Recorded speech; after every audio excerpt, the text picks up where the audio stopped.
फिर से एक बार परमेश्वर की करुणा और दया के कारण से हम जीवित पाए जाते हैं और उसके नाम को स्तुति करते हैं। आए हम परमेश्वर के वचन से आज की मनन के लिए परमेश्वर के वचन से देखेंगे भजन संहिता 121 इसका 1 से लेकर 3 वचन तक। इसमें मैं आपके लिए पढ़ना चाहता हूँ। मैं अपनी आंखें पर्वतों की ओर लगाऊंगा, मुझे सहायता कहाँ से मिलेगी। मुझे सहायता यहोवा की ओर से मिलती है जो आकाश और पृथ्वी का करता है। वो तेरे पाँव को टलने ना देगा, तेरा रक्षक कभी ना ऊँघेगा।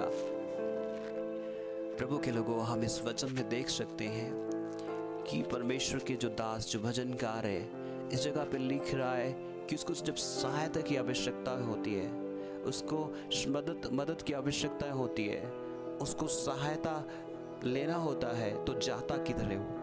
हम देख सकते हैं मैं अपनी आंखें पर्वतों की ओर लगाऊंगा, इसलिए उस जगह पे और लगाने की वो बात कर रहा है जहाँ पे परमेश्वर की उपस्थिति होती थी।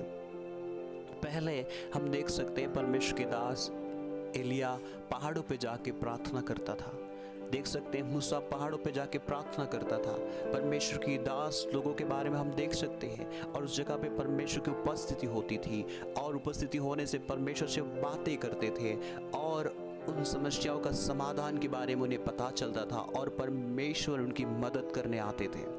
मैं आपसे कहना चाहता हूँ, आपके जीवन में यदि किसी भी प्रकार की सहायता की आवश्यकता है, तकलीफ है, परेशानी है, आपको लग रहा है कि कोई हमारा मदद करने वाला नहीं है, कोई हमारा सहायता करने वाला नहीं है, इन चीज़ों में इन बातों में फंस कर हमें कैसे निकलना है कुछ समझ में नहीं आ रहा है, मैं आपसे कहना चाहता हूँ परमेश्वर की उपस्थिति में जाए आप, परमेश्वर के नज़दीक में जाए आप और परमेश्वर के करीब में जाए आप। अब प्रार्थना के द्वारा, विश्वास के द्वारा एक उम्मीद लेके जाए आप।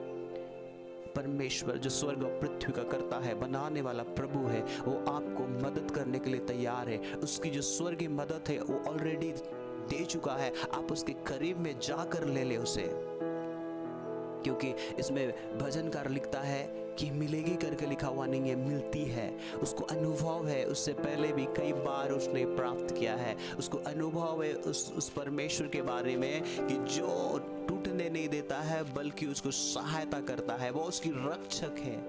मैं आपसे कहना चाहता हूँ, आप किसी भी उम्मीद, किसी भी सहायता के लिए इस संसार पे भरोसा ना करें, संसार की चीज़ों पर, संसार की बातों पे भरोसा ना करें। अपनी आंखें ऊपर की ओर लगाए, स्वर्गीय परमेश्वर की ओर लगाए, उसकी उपस्थिति में जाए। जिस प्रकार से पहाड़ों पे जाते थे परमेश्वर की उपस्थिति के लिए, आप अपने जहाँ पर आप हैं उस जगह पे परमेश्वर की उपस्थिति लेकर आए। जब आप प्रार्थना में बैठते हैं, जब आप परमेश्वर के करीब में जाते हैं, जब आप भरोसा करके प्रार्थना में जाते हैं, विश्वास करके प्रार्थना में जाते हैं, उस जगह पे परमेश्वर की उपस्थिति हो जाती है।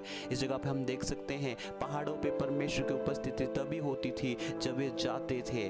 जिस जगह पे देखते थे, इसमें मैं कहना चाहता हूँ, जिस जगह पे आप प्रार्थना में बैठते हो, जिस जगह पे आप बैठते हो, जिस जगह पे आप अपनी उम्मीद परमेश्वर की ओर लगाते हो, उसकी ओर देखते हैं, उसी जगह पे परमेश्वर की उपस्थिति आपके जीवन में होगी।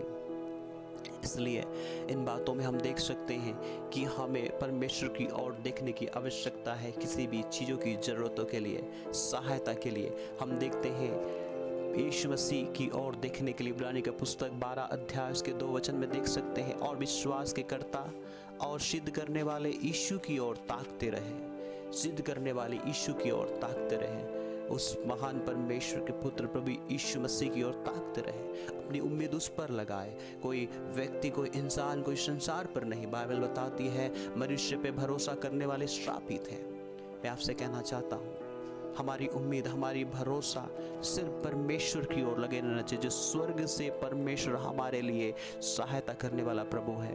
और उसके बारे में हम देख सकते हैं उसका 3 वचन में, वो तेरे पाँव को टलने ना देगा, तेरा रक्षक कभी ना ऊँघेगा। और हम नीचे तक के सारे वचन में देख सकते हैं कि वो कैसा रक्षा करने वाला परमेश्वर है। वो हमारे पाँव को टलने नहीं देगा, वो हमारा रक्षा करने वाला प्रभु है, ऊँघने वाला नहीं है। वो हर समय झोंका करके आपका रक्षा करने वाला परमेश्वर है। किसी भी बात के लिए, किसी भी चीज़ों के लिए आपको डरने की, आपको घबराने की, आपको परेशान होने की ज़रूरत नहीं है। आप उस महान परमेश्वर के नज़दीक में जाए, अपनी आंखें प्रार्थना के द्वारा, विश्वास के द्वारा उसी की ओर लगाए, क्योंकि आपकी सहायता पहुंच चुकी है, आपके लिए तैयार है। आपके लिए ही वो सहायता परमेश्वर देगा, क्योंकि वो आपका पिता है, वो आपका रक्षक है, वो आपका बनाने वाला परमेश्वर है। इसलिए आप उस पर उम्मीद लगाएं। जब आप उस पर उम्मीद लगाते हैं, आप इसी प्रकार से एक कॉन्फिडेंस, एक भरोसा के साथ कह सकते हैं, मुझे मिलती है जब मैं परमेश्वर के नज़दीक जाता हूँ, मुझे मिलती है जब मैं उससे प्रार्थना करता हूँ, मुझे मिलती है जब मैं उसके करीब में जाता हूँ। चाहे किसी भी चीज़ों के लिए उसके अपनी होप, अपनी आशा उस पर लगाए।